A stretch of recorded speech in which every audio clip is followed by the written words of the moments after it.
இணைந்திருக்கிற தியானத்தில் இணைந்திருக்கிற ஒவ்வொருவரையும் கர்த்தர் ஆசீர்வதிப்பீராக. இந்த பிள்ளைகளுடைய வேண்டுதல்களும் விண்ணப்பங்களும் இயேசுவின் நாமத்தில் ஆம் என்றும் ஆமென் என்றும் பரலோகத்திலிருந்து பதில் பெறத்தக்கதாய் கர்த்தர் அமைத்தருள்வீராக. எங்களுடைய விசுவாசத்தை கர்த்தர் பெருக பண்ணும், விசுவாசத்தை கர்த்தர் பரிபூர்ணப்படுத்தி அருள்வீராக. நீர் எங்களை தாழ்ந்து பார்த்து அர்ப்பணிக்கிறோம். வல்ல பிரசன்ன மாறாத கிருபை எங்கள் அனைவரோடு கூட இருக்கட்டும் என்று நோக்கி கொண்டாடுகிறோம். துதிக நமக்கு எல்லாமாக செலுத்துகிறோம். மீட்பர் இயேசுவின் மூலம் ஜெபம் கேளும் சொல்ல பிதாவே, ஆமென். வேத பகுதி வாசிக்க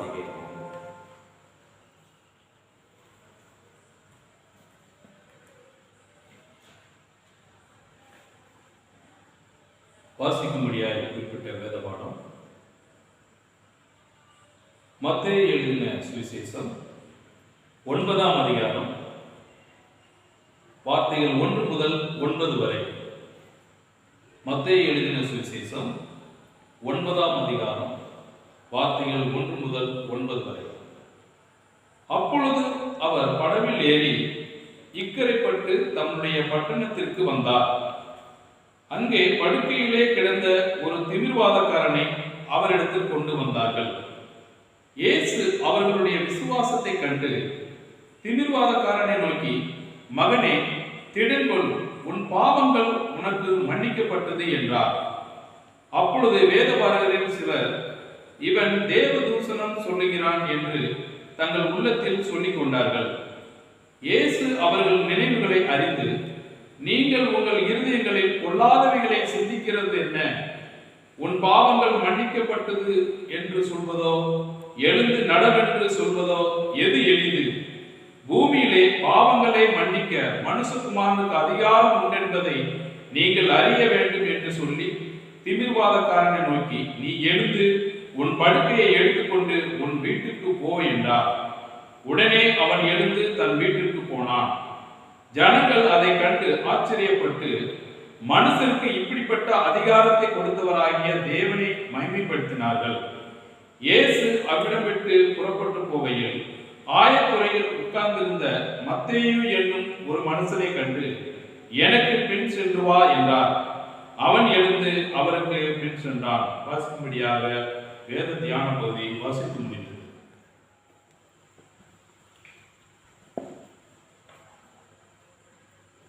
ஆண்டவரும் இரட்சகரும் மீட்பருமாகிய இயேசு கிறிஸ்துவின் திருநாமத்தில் உங்களுக்கு கிருபையும் சமாதானமும் உண்டாகுவதாக. விசேஷமாக இந்த நாளிலே இந்த தியானத்திற்காக வந்திருக்கும் யாவரையும் இயேசு கிறிஸ்துவின் நாமத்தில் உங்களை அன்புடன் வரவேற்கிறேன். தியானத்திற்காக நாம் எடுத்துக்கொண்ட வேத பகுதி பரிசுத்த மத்தேயு எழுதின நற்செய்தி நூல் 9ஆம் அதிகாரம் 1ஆம் வசனம் முதல் அதில் சொல்லப்பட்டிருக்கிற 8 வசனங்களை நாம் தியானித்து பார்ப்போம். நமக்கு இவைகள் தெரிந்த சம்பவம் தான். ஆனாலும் இந்த நாளிலே கர்த்தர் நம்மோடு கூட இந்த வேத பகுதியிலிருந்து நம்மோடு கூட இடைப்படுவாராக. ஒருவேளை இந்த சம்பவம் வேதத்தில் இன்னும் 2 இடத்துல கூறப்பட்டிருக்கிறது. லூக்கா 5ஆவது அதிகாரத்தில் 18ஆவது வசனம் முதல் 27ஆவது வசனம் வரையும், மார்க் எழுதின நற்செய்தி நூல் 2ஆவது அதிகாரத்துல 3ஆவது வசனத்திலையும் இந்த சம்பவம் குறிப்பிடப்பட்டிருக்கிறது நம்ம வேதத்துல காண முடியும். ஏன்னா ஒவ்வொரு சுவிசேஷத்திலும் ஒவ்வொரு விதமாய் சொல்லப்பட்டிருக்கிறத பார்க்க முடியும். ஆனால் ஒரே சம்பவம் நம்ம எல்லாத்தையும் சேர்த்து அப்படி இணைச்சு கூட்டி கொதிச்சு பார்த்தோம்னா ரொம்ப அழகா இதை நாம் தியானிப்பதற்கு இவைகள் நமக்கு ஏதுவாய் இருக்கும். இங்கே ஒரு திமிர்வாதக்காரனுக்கு சொல்லப்பட்டிருக்கிறது. திமிர்வாதக்காரன் ஆங்கிலத்தில் பேரலிட்டிக் மேன் அப்படின்னு சொல்லியிருக்கோம். இதை தமிழ்ல நம்ம அப்படியே மொழிபெயர்த்தோம்னா திமிர் பிளஸ் வாதம், திமிர் வாதம், திமிரினால் வந்த வாதம், திமிர்வாதம். ஓகே, இது தமிழ்ல ஒரு போதகர் இந்த மாதிரி மொழிபெயர்த்து சொன்னதை நான் பல ஆண்டுகளுக்கு முன்பதாக கேட்டேன். அதை திரும்ப நான் உங்கள்கிட்ட சொல்றேன், அவ்வளோதான், வேற ஒன்றும் இல்லை. இந்த திமிர்வாதம் இது கொஞ்சம் வித்தியாசமான நோய். நம்முடைய பகுதிகளில் இந்த நோய் கிடையாது. இது ஒரு பாவத்தினால் உண்டாகின்ற ஒன்று, பிளஸ் இது கூட சேர்ந்து ஒரு பிசாசின் போராட்டம், ரெண்டும் கலந்த ஒன்று. ஒரு மனிதன் பாவம் செய்கிறான். பாவம் செய்ய ஆரம்பித்ததுக்கு பின்னாடி பாவத்தில் அவன் பரிபூர்ணம் அடைந்தவுடன் பிசாசு அவனை முழுவதுமாய் தன் கண்ட்ரோலில் எடுத்துறான். அதுக்கு மேலதான் பிசாசு அவனுக்குள் இருந்து செயல்படுகிற ஒரு அனுபவம். நம்முடைய பகுதிகளில் இதை ரொம்ப ரேர். ஏன்னா நீங்க சாதாரணமாக கவனிச்சு பார்த்தீங்கன்னா ஒவ்வொரு விதமான போராட்டங்களும் ஒவ்வொரு குறிப்பிட்ட இடத்துல இருக்கிறத நீங்க பார்க்க முடியும். மக்களுடைய அறியாமையை பயன்படுத்தி அநேக இடங்களில் நீங்க அதை பார்க்கலாம். குறிப்பிட்ட சில இடங்கள்ல மஞ்சள் காமாலைகள் நீங்க பார்த்தீங்கன்னா கையில சூடு வச்சிருப்பாங்க. தமிழகத்துடைய மத்திய பகுதிகளில் இருக்கிற மாவட்டங்கள்ல நீங்க இதை பார்க்கலாம். அதே போல வட மாநிலங்களுக்கு போனா அங்கேயும் காய்ச்சலுக்குன்னா சூடு வைக்கிறதும் தலைவலிக்கு சூடு வைக்கிறது, இந்த மாதிரிப்பட்ட அனுபவங்கள் அதாவது குறிப்பிட்ட இடத்துல மட்டும்தான் காணப்படும். அதே போல இந்த பேரலிட்டிக் அந்த அசுத்தாவி அந்த ஒரு குறிப்பிட்ட இடத்துல செயல்படுகிற ஒரு அசுத்தாவி குறிப்பிட்ட மனிதர்களை தன்னுடைய வசமா எடுத்துக்கொண்டு அவர்கள் மேல தன்னுடைய அதிகாரத்தை செலுத்துகிறது.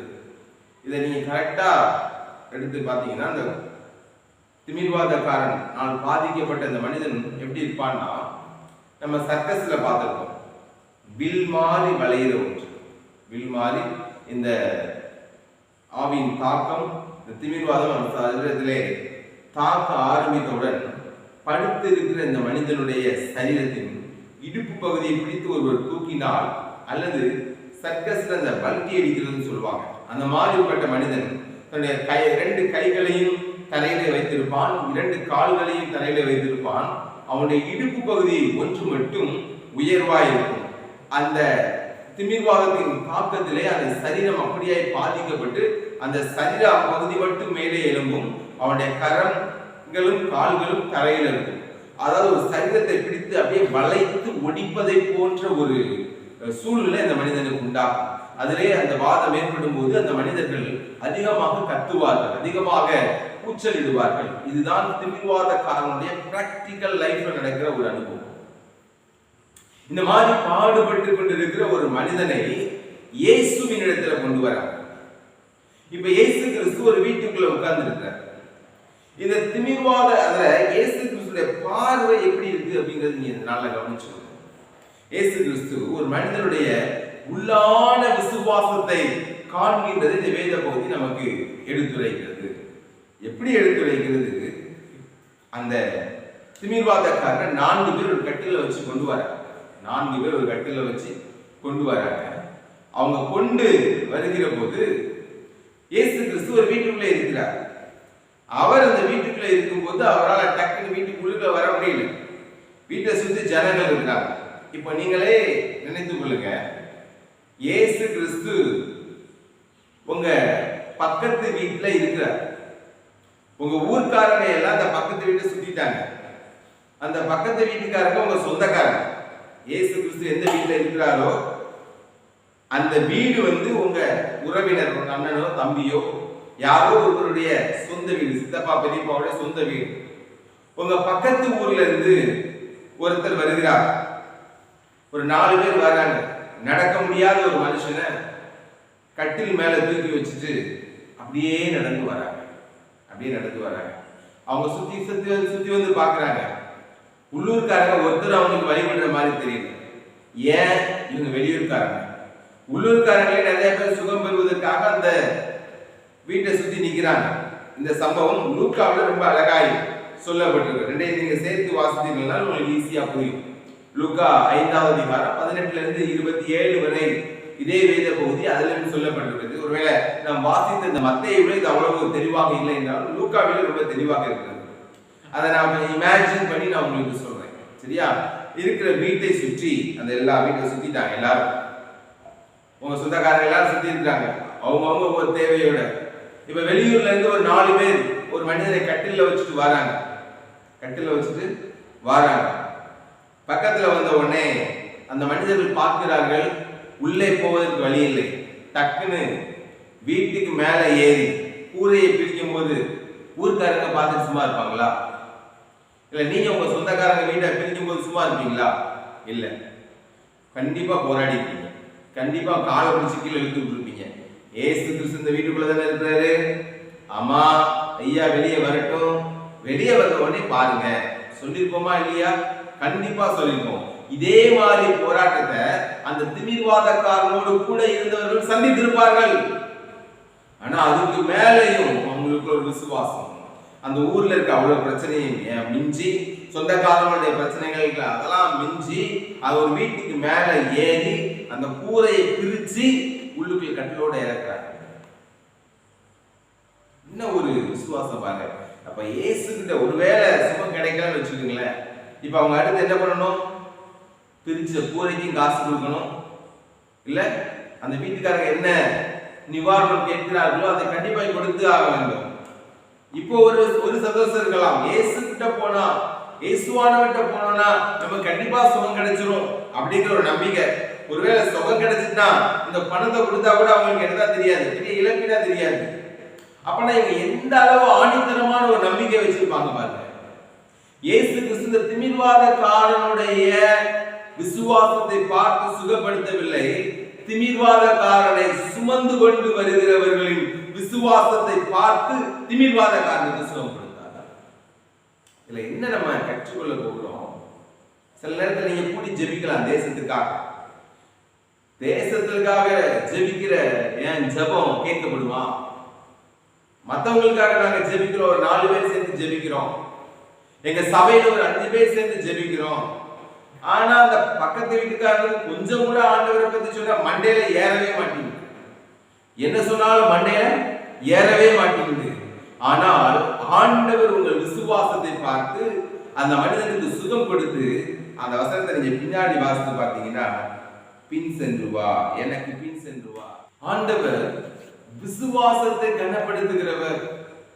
நம்ம ஒரு காரியத்தை நினைக்கலாம், ஆனா ஆண்டவருடைய பார்வையில வித்தியாசமாய் ஆண்டவர் எல்லாருடைய இருதயத்தில் இருக்கிற காரியங்களை அவர் அறிந்தவராய் இருக்கிறார்.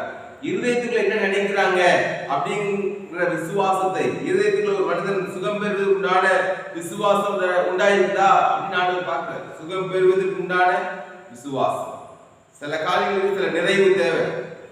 ஆண்டவர் ஒரு பட்டணத்தை அழிக்க வேண்டுமே, ஆனால் அந்த பட்டணம் அழிக்கப்படுவதற்கு உண்டான தேவையான அளவு பாவம் பெருக வேண்டும். அப்பதான் அந்த பட்டணத்தின் மேல ஆண்டவருடைய கோபாக்னியை தெளிப்பார், கோபாக்னி ஊற்றப்படும். அதே போல ஒரு பட்டணம் ஆசீர்வதிக்கப்பட வேண்டுமானால் ஆசீர்வதிக்கப்பட வேண்டிய அளவுக்கு தேவையான அளவு அங்க நன்மை உண்டாயிருக்க வேண்டும். ஆண்டவரிலிருந்து சுகம் பெறணும், நன்மை பெறணும்னு நினைச்சீங்கன்னா அந்த நன்மை பெற வேண்டிய அளவிற்கு தேவையான விசுவாசம் உங்களுக்கு தேவை. விசுவாசம் என்பது நமக்கு நல்லா தெரியும். எபிரேயர் 11:1 யார்கிட்ட கேட்டாலும் சொல்லுவோம், நம்பப்படுகிறவன் உறுதி, காணப்படாதவர்கள் நிச்சயம் டக்குன்னு சொல்லிடுவோம். இயேசு கிட்ட போனா கண்டிப்பா சுகம் கிடைக்கும். நம்பப்படுகிறவன் உறுதி, காணப்படாதவர்கள் நிச்சயம். அவர் பார்க்க முடியல, பிச்சுக்கிட்டு உள்ள இறங்கிறார், குறையை பிச்சுட்டு உள்ள இறங்கிறாங்க. இப்ப ஆண்டவர் அந்த 4 பேருக்கு இருக்கிற விசுவாசத்தை முதல்ல பார்க்கிறார். முதல்ல அதில் நாம் கவனிக்க வேண்டிய மிக முக்கியமான ஒரு காரியம். 2வது, அதில் ஆண்டவர் கற்றுக் கொடுக்கிற ஒரு காரியம், 4 பேருடைய இருதயத்தின் நினைவுகளை கர்த்தர் அறிகிறார். அதே போல இந்த திமிர்வாதக்காரனுடைய இருதயத்தையும் அவனுக்கு அந்த பாவம் வந்ததுக்கு உண்டான ஆர்ஜின ஆண்டவர் வெளிப்படுத்துறார். இதனாலதான் அந்த பாவம் வந்துச்சு. நம்ம நிறைய நேரம் பிரச்சனைக்கு போவோம், வைத்த வலின்னு போவோம், டாக்டருக்கு காய்ச்சல் போவோம், காய்ச்சல் டாக்டருக்கு போனவனே ஒரு 6 பேராசிட்டமாலோ இல்ல ஒரு 9 ஒரு 10 பேராசிட்டமால், அப்புறம் அதுக்கேற்ற 2-3 ஆன்டிபயாட்டிக் அது இதுன்னு கொடுத்து போப்பா சாப்பிடு, ஒரு 3 நாள் சாப்பிட்டு காய்ச்சல் சரியாயிரும், சரியாகல திரும்ப வா அப்படிம்பாங்க. சாதாரண காய்ச்சல் 3 நாள் மாத்திரை சாப்பிட்டா சாதாரணமா போயிடும். ஆனா 3 நாள்ல சுகமாகலன்னா மறுபடியும் டாக்டர்கிட்ட போனா டாக்டர் சொல்லுவாங்க, அப்பவும் மறுபடியும் 3 நாள் பேராசிட்டமால் தர மாட்டாங்க. அப்ப அடுத்து என்ன சொல்லுவாங்கன்னா, கொஞ்சம் பிளட் டெஸ்ட் எடுக்கணும், யூரின் டெஸ்ட் பண்ணணும், இப்ப சமுதாயத்துல என்ன நோய் பரவிட்டு இருக்கு அப்படின்னு பார்த்து அதுக்கு ஏற்ற விதமா ஒரு டெஸ்ட் எடுப்பாங்க. அப்ப அந்த டெஸ்ட்ல அது என்ன குறிப்பிட்ட நோய் அப்படின்னு கண்டுபிடிச்சிருவாங்க. ஒருவேளை ஒரு மனிதனுக்கு காலரா வந்துட்டு இருக்கும்போது மலேரியாவுக்கு உண்டான மருந்து கொடுத்தா அவன் சுகமாக மாட்டான். குறிப்பிட்ட எதுல பாதிப்பு உண்டாயிருக்கிறத பார்த்து அந்த குறிப்பிட்ட பாதிப்புக்கு உண்டான மருந்து கொடுக்கணும், அப்பதான் அவன் சுகமடைவான்.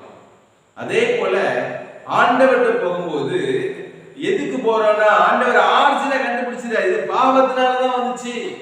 ஏன்னா ஒரு மனுஷனுடைய வாழ்க்கையில நிறைய விதங்கள்ல சுகவீனங்கள் உண்டாகலாம், சாபத்தினால் சில சுகவீனங்கள் உண்டாகலாம், சிலருக்கு ஆண்டவரே இவன் செய்த பாவமா அல்லது இவனை பெற்றவர்கள் செய்த பாவமா?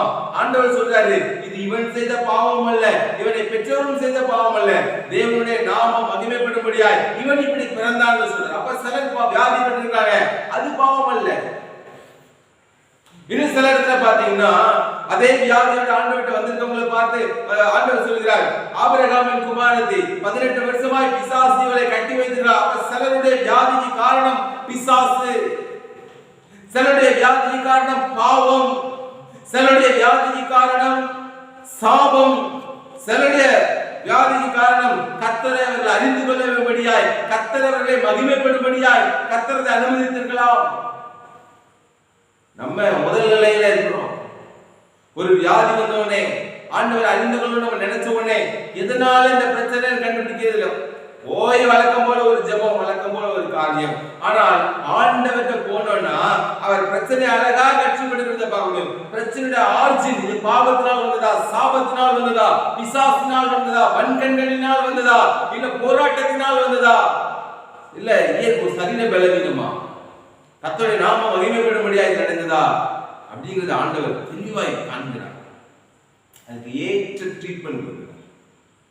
இன்னைக்கு நீங்க கற்றுக்கொள்ளுங்க, கேளுங்க ஆண்டவர். ஆண்டவரே, நான் உங்க வாழ்க்கையில ஏதாவது ஒரு பிரச்சனை, எந்த பிரச்சனையா இருந்தாலும் சரி, என்ன போராட்டமா இருந்தாலும் சரி, ஆண்டவர்கிட்ட கேட்டீங்கன்னா அது எதனால வந்துச்சு? பக்கத்து வீட்டுக்காரங்க இந்த மாதிரி பிரச்சனை பண்ணிட்டே இருக்காங்களே, இல்ல போற ஆபீஸ்ல இந்த மாதிரி பிரச்சனை பண்ணிட்டே இருக்காங்களே, இல்ல பக்கத்து வயல்காரங்க இந்த மாதிரி பிரச்சனை பண்ணிட்டு இருக்காங்களே, ஆண்டவரே நான் சரி செய்ய வேண்டிய காரியம் என்ன அப்படின்னு சொல்லி கர்த்தரிடத்துல கேட்பீர்களானால் கர்த்தர் அந்த ஆர்ஜினை உங்களுக்கு கற்றுக் கொடுப்பார். இதுலதான் பிரச்சனை.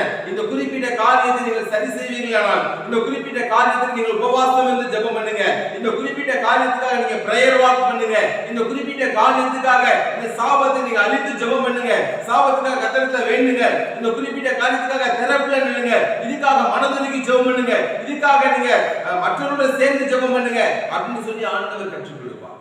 ஆண்டவர் பிரச்சனையோட ஆர்ஜினை பார்த்து உங்களுக்கு பதில் செய்கிற ஒரு ஆண்டவர். இங்க அப்படிதான் இந்த பிரச்சனையோட ஆர்ஜினை ஆண்டவர் பார்க்கிறார். அந்த 4 பேருக்கு உள்ளுக்குள்ள இருக்கிற விசுவாசத்தை முதல்ல பார்க்கிறாரு. அதே நேரத்துல இந்த திமிர்வாதக்காரனுக்கு உள்ளுக்குள்ள இருக்கிற பாவத்தையும் ஆண்டவர் பார்க்கிறாரு.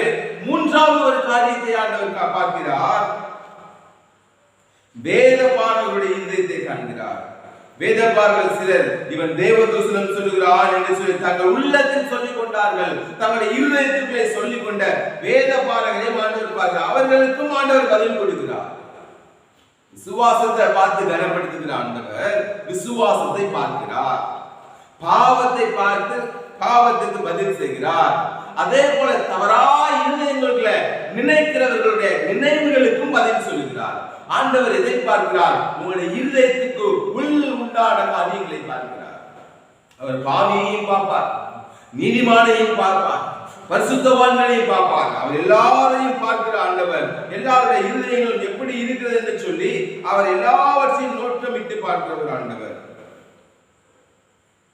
அவருடைய கண்கள் எல்லாரையும் சோதித்து பார்க்கிறது சங்கீத புஸ்தகம் சொல்லுகிறது. சங்கீதம் 11வது அதிகாரத்துல 4 மற்றும் 5 வசனங்களை நாம் வாசித்து பார்ப்போமேயானால், அவருடைய கண்கள் மனுபுத்திரரை பார்க்கிறது, அவருடைய இமைகள் அவர்களை சோதித்து அறிகிறது. சங்கீதம் 14வது அதிகாரம் 2வது வசனம் சொல்லுகிறது, தேவனை தேடுகிற உணர்வுள்ளவன் உண்டோ என்று பார்க்க கர்த்தர் பரலோகத்திலிருந்து மனுபுத்திரனை கண்ணோக்குகிறார். கர்த்தர் மனிதனை கண்ணோக்குகிறார். கர்த்தர் மனிதனுடைய இருதயத்தில் உண்டான சிந்தனைகளை கண்ணோக்குகிறார். அதை பார்த்து அவர்களுக்கு என்ன செய்ய வேண்டுமோ, என்ன ஆசீர்வாதம் கொடுக்க வேண்டுமோ அதற்கு ஏற்ற பதிலை ஆண்டவர் தருகிறார். ஏற்ற பதிலை தருகிறவர். இன்னைக்கு தியான பகுதிகளை இருக்கிற நீங்க உங்க வாழ்க்கையில என்ன பிரச்சனைனாலும் இருக்கலாம், என்ன போராட்டம், பிரச்சனை இல்லாத நபர் இந்த உலகத்துல யாரும் கிடையாது. எல்லாத்துக்கும் பிரச்சனை உண்டு, எல்லாத்துக்கும் போராட்டம் உண்டு. அதை மேற்கொள்வதற்கு ஏன்னா உங்க ஆண்டவருக்கு முன்னாடி சகலமும் அவருக்கு எல்லாம் தெரியும், மறைக்கிறதுக்கு உண்மை கிடையாது, எல்லாம் அவர் அறிகிறார். அவர்கிட்ட போய் கேளுங்க, ஆண்டவரே இந்த குறிப்பிட்ட காரியத்தில் என்னால மேற்கொள்ள முடியல. அவன் திமிர்வாதக்காரங்க பார்த்து சொல்றாரு, பாவம் அவன் வியாதியில வர, அவனை பார்த்து சொல்ற பாவம் உனக்கு மன்னிக்கப்பட்டது, நீ எழுந்து நட, வீட்டுக்கு போ, மளிகை போட்டு போ அப்படின்னு ஆண்டவர் சொல்றார். ஒருவேளை நமக்கும் இந்த ஆண்டவர் அதே காரியங்களை சொல்கிறார். இந்த நாள் தியானத்தை கேட்குற நீங்க முதல்ல படிக்க முடியலையா? ஒருவேளை நீங்க வாலிபர்களா இருக்கலாம். இந்த குறிப்பிட்ட பாவத்தை விட முடியலையா? குறிப்பிட்ட கேம்ல இருந்து உங்களால விடுதலையாக்க முடியலையா? இல்ல குறிப்பிட்ட சீரியல்ல இருந்து உங்களால விடுதலையாக்க முடியலையா? ஆண்டவர்கிட்ட போய் கேளுங்க, ஆண்டவரே நான் என்ன செய்யணும் ஆண்டவரே? அழகா ஆண்டவர் கேட்கணும். இந்த குறிப்பிட்ட காலத்துல ஆசீர்வாதம் இல்ல, என் சரீரத்துல பல நாட்களாக ஒரு பாதிப்பு இருக்கிறது, என் குடும்பத்துல பல வருடங்களாக பிரச்சனை இருக்குது, ஒரு குறிப்பிட்ட ஆண்டு வந்த உடனே எங்க குடும்பங்கள்ல சமாதானம் இல்லாம போயிருது, குறிப்பிட்ட ஆண்டு வந்த உடனே இந்த குறிப்பிட்ட வயதுக்கு பின்னாடி எங்க குடும்பத்துல ஆண்கள் இருக்கிறது இல்ல, குறிப்பிட்ட வருடத்துக்கு பின்பதாக ஒரு சிலர் திருமணமாகி குறிப்பிட்ட நாட்கள் ஆனவனே அந்த கருத்தரிக்க வேண்டிய காலங்கள்ல ஒரு கனவு வரும், அதோட கரு கலைஞ்சு போயிடுது. நிறைய காரியங்கள் சொல்லப்படலாம். அது ஆண்டோட கேளுங்க, ஆண்டவர் தெளிவாக அவற்றை வெளிப்படுத்துவார். அதை எப்படி மேற்கொள்ளணும் உங்களுக்கு அவர் கற்றுக் கொடுப்பார். அவர் உங்க இருதயத்தின் நினைவுகளை பார்க்கிறவர், உங்க இருதயத்தின் நினைவுகளை அண்டர்ஸ்டாண்ட் பண்ணுகிறவர், உங்க இருதயத்தின் நினைவுகளை அண்டர்ஸ்டாண்ட் பண்ணி உங்களுக்கு பதில் செய்கிற ஒரு ஆண்டவர். ஆண்டவர் இந்த வேத பகுதியில அது திமிர்வாதக்காரனுக்கு பதில் செஞ்சீங்களே, அவன் ஆண்டவர்கிட்ட வந்து கேட்கல, ஆனா அவர் வந்து பதில் செய்கிற ஒரு ஆண்டவர். கூட இருக்கிற 4 பேருடைய விசுவாசம்.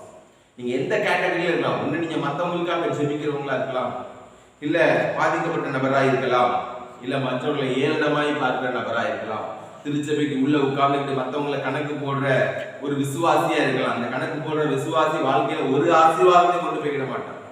திருச்சபையில் இருக்கிற நிறைய விசுவாசிகளுடைய நிலைமை சபையுடைய வளர்ச்சிக்கு தடையாயிருக்கிற அநேகருடைய காரியம் இதுதான். உட்கார்ந்து இவன் இன்னைக்கு சர்ச்சுக்கு லேட்டா வாரான், ஆமா அங்க பக்கத்துல சண்டை போட்டு வந்திருப்பான், இவன் ஏன் இந்த பிரச்சனை பண்றான், அவனுக்கு இந்த பிரச்சனை அப்படின்னு சொல்லி இவன் ஏன் காணிக்கை எடுக்கிறான், இவன் ஏன் முன்னாடி போறான், இவன் ஏன் பின்னாடி நிக்கிறான், இதையே நோட்டம் விடுற சிலர் உண்டு திருச்சபைக்குள்ள உள்ள உட்கார்ந்து. அவங்க வாழ்க்கையில ஒரு நாளும் மேன்மை அடைய மாட்டாங்க. அவங்களோட சிந்தனைகள் அவங்க வேத பார்வையோட நினைவுகளே இவ்வளவு மோசமா இருக்கு. அவங்க வேதத்தை கற்றவர்கள், தோரா நெபீம் கித்துபிம்னா அவங்க படிச்சவங்க, மோசே நாகமத்தையும் எழுதாத மோசே நாகமத்தையும் தீர்க்கதரிசி நாகமத்தையும் படித்தவங்களுடைய நினைவுகளே இவ்வளவு மோசமா இருக்குமானால் நான் எம்மாத்திரம்? நான் என்ன கேட்டகரியில் இருக்க ஆண்டவர்கள் ஆண்டவரே நீர் என் இருதயத்தை காண்கிறவர். இந்த 3 பேருடைய இருதயத்தையும் அவர் காண்கிறார். 3 கேட்டகரி அதில் பிரிக்கிற மாதிரி 4 பேர் தூக்கி கொண்டு வராங்க. அவங்க நினைவுகளை கர்த்தர் பார்க்கிறார், அவங்க இருதயத்தை காண்கிறார். திமிர்வாதக்காரருடைய இருதயத்தை காண்கிறார், வேத பார்வருடைய இருதயத்தை காண்கிறார். உங்க இருதயத்தை இந்த ஆண்டவர் காண்கிறார். அவருடைய கண்களுக்கு மறைவானது ஒன்றுமே இல்லை, ஒன்றுமே இல்லை. ஆண்டவரே கேளுங்க, ஆண்டவரே என் இருதயத்தை நீங்க காண்கிற அந்த நினைவு ஒரு கிறிஸ்தவனுக்குள்ள வந்துட்டாவே அவன் தன்னை அறியாமலே பரிசுத்தமாய் வாழ ஆரம்பித்து விடுவான், தன்னை அறியாமலே ஆண்டவருக்காய் ஜீவிக்க ஆரம்பித்து விடுவான், தன்னை அறியாமலே மற்றவர்களுக்கு உதவி செய்ய விடுவான். என் இருதயத்தை கர்த்தர் பார்த்து கொண்டிருக்கிறார் அப்படிங்கிற ஒரு சிந்தையோடு இந்த நாள்ல தியானத்தை நாம் நிறைவு செய்வோம். ஆண்டவரே கேட்போம், ஆண்டவரே எங்க இருதயத்தை நீங்க பார்க்கிறவங்க, எங்க இருதயத்தை நீங்க பதில் செய்கிறவங்க எங்களுக்கு பதில் செய்கிறாங்க. நாங்க எதுல சரி செய்யணும், எதுல சுத்தமாகணும் கற்றுத்தாங்க அப்படின்னு சொல்லுவோம். கண்களை மூடி கத்திர நோக்கி பார்ப்போம். கிருபையும் இரக்கம் நல்ல வேலைக்காக நன்றியோடு துதிக்கிறோம், ஸ்தோத்திரிக்கிறோம் சுவாமி. இந்த வெளியில் எங்களோடு கூட இடைப்படுவீராக. எங்களை தாழ்த்துகிறோம், அர்ப்பணிக்கிறோம் சுவாமி. இருதயத்தின் நினைவுகளை காண்கிறவர், அவற்றுக்கு பதில் சொல்கிறவர் ஆண்டவரே. நாங்கள் எந்த காரியத்திலே சரி செய்ய வேண்டும் என்பதை எங்களுக்கு கற்றுக் கொடுக்கிறவர். எங்களுக்கு கற்றுத்தார், எனக்கு கற்றுத்தார். எங்களை தாழ்த்துகிறோம், அர்ப்பணிக்கிறோம். இயேசுவின் மூலம் ஜெபம் கேளும் நல்ல பிதாவே. ஆமென், ஆமென். ஆண்டவராகிய இயேசு கிறிஸ்துவின் கிருபையும் பிதாவாகிய தேவனுடைய அன்பும் பரிசுத்த ஐக்கியமும் நம்மளோடு கூட இப்பொழுதும் எப்பொழுதும் சதா காலங்களில் இருப்பதாக. ஆமென்.